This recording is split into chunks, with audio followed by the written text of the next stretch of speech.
పాకిస్తాన్ ఆక్రమిత కాశ్మీర్ రావణ కష్టంలా మండిపోతుంది. తీవ్రమైన ప్రభుత్వ వ్యతిరేక నిరసనలు, ఘర్షణలతో ఉద్రిక్త వాతావరణం నెలకొంది. ప్రస్తుతం పీఓకేలో ఏం జరుగుతుంది? పాకిస్తాన్ ప్రభుత్వ విధానాలు, ఆర్థిక అణిచివేతకు వ్యతిరేకంగా ప్రజలు పెద్ద ఎత్తున తిరుగుబాటు చేస్తున్నారు. రావల్కోట్, ముజఫరాబాద్ వంటి ప్రధాన నగరాలలో వేలాది మంది ప్రజలు వీధుల్లోకి వచ్చి నిరసనలు తెలుపుతున్నారు. పాక్ భద్రతా దళాలు నిరసనకారులపై కాల్పులు జరపడం, లాఠీ చార్జ్ చేయడంతో డజన్ల కొద్దీ పౌరులు ప్రాణాలు కోల్పోయారు. వందలాది మంది గాయపడ్డారు. ఈ ప్రాంతంలో పాక్ ప్రభుత్వం ఇంటర్నెట్ నిలిపివేసి ఉద్యమకారుల మధ్య కమ్యూనికేషన్ లేకుండా బ్లాక్అవుట్ విధించింది. పెద్ద సంఖ్యలో సామాన్య ప్రజలను సైతం జైళ్లలో వేసింది. అంతేకాకుండా ఆహారం, నిత్యావసర వస్తువులు, మందుల సరఫరాను నిలిపివేయడంతో పీఓకేలో ప్రజలు తీవ్ర సంక్షోభాన్ని ఎదుర్కొంటున్నారు. ప్రజల తరపున పోరాడేందుకు ప్రజల కోసం ఏర్పాటైన JAAC Jammu Kashmir joint Awami action committee ఆధ్వర్యంలో ఆందోళనలు మొదలయ్యాయి. జాయింట్ అవామీ యాక్షన్ కమిటీ పేరుతో ఏర్పడ్డ పౌర హక్కుల సంఘం పాక్ ప్రభుత్వానికి 38 డిమాండ్లతో కూడిన చార్టర్ను సమర్పించి ఆందోళనలు చేస్తుంది. ఇందులో భాగంగా పాక్ సర్కార్కు 48 గంటల అల్టిమేటంను జారీ చేసింది. ఈ నెల 27న జరగబోయే పీఓకే అసెంబ్లీ ఎన్నికల వేళ ఈ వివాదం మొదలయ్యింది. పాకిస్తాన్లోని పంజాబ్లో స్థిరపడిన కాశ్మీరీ శరణార్థుల కోసం కేటాయించిన 12 రిజర్వ్డ్ సీట్లను రద్దు చేయాలని జేఏఏసీ డిమాండ్ చేస్తుంది.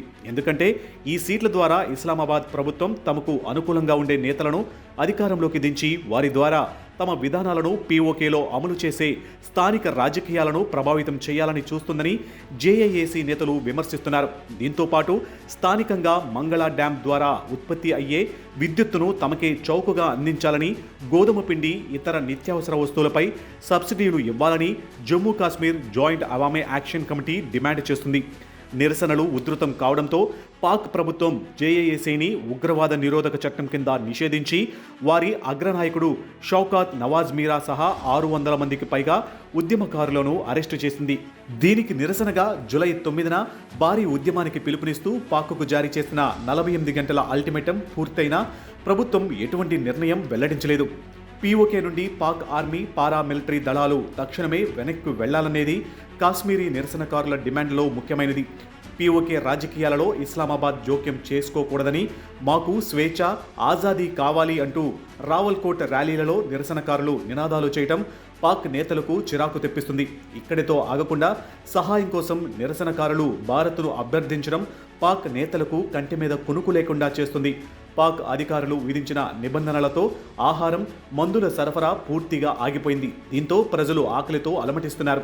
కీలక నేత సర్దార్ అమన్ ఖాన్ భారతదేశాన్ని మానవతా కోణంలో సహాయం చేయాలని బహిరంగంగా కోరటం పాక్ పాలకుల సహనాన్ని పరీక్షిస్తుంది.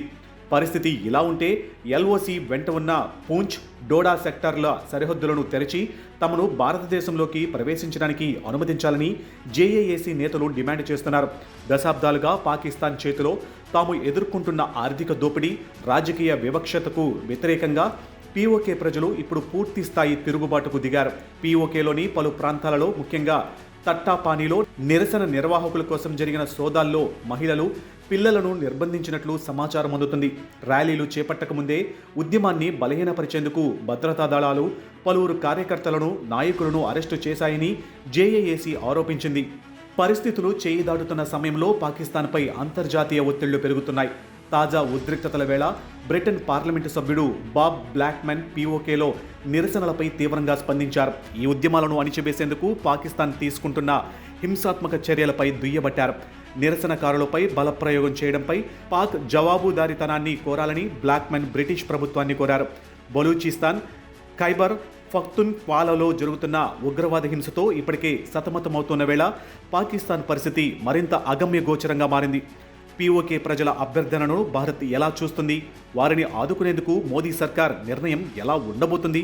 అంతర్జాతీయంగా పాక్పై ఒత్తిడి తెచ్చే విధంగా చర్యలు తీసుకుంటుందా, లేక పాక్ అంతర్గత వ్యవహారంగా భావించి వదిలేస్తుందా అనేది తేలాల్సి ఉంది. Jammu Kashmir joint Awami action committee ఉద్యమాన్ని తీవ్రతరం చేయడం ద్వారా పాక్ సర్కార్పై ఒత్తిడి పెంచే అవకాశం లేకపోలేదు. ఇప్పటికే పాక్ ఆర్మీ చేస్తున్న దాష్టికాలను ప్రపంచం ముందుకు తెచ్చేందుకు కమిటీ నాయకులు ప్రయత్నిస్తున్నారు.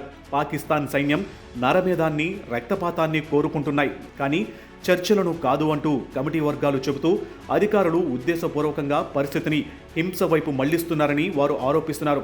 ఆర్థిక అస్థిరతతో పాటు అంతర్గత ఆందోళనలు, ఉగ్రవాద హింసతో పాక్ ప్రభుత్వ పరిస్థితి కుడితిలో పడ్డ ఎలుకలా తయారైందని విశ్లేషకులు భావిస్తున్నారు.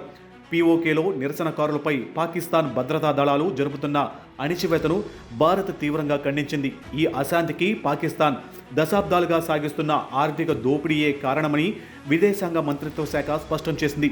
అక్రమంగా ఆక్రమించుకున్న ఈ ప్రాంతంలో తీవ్రమైన పోలీసుల దాష్టికం, ఇంటర్నెట్ నిలిపివేసి మానవ హక్కుల ఉల్లంఘనలకు పాకిస్తాన్ను జవాబుదారీగా చేయాలని అంతర్జాతీయ సమాజానికి భారతదేశం విజ్ఞప్తి చేసింది.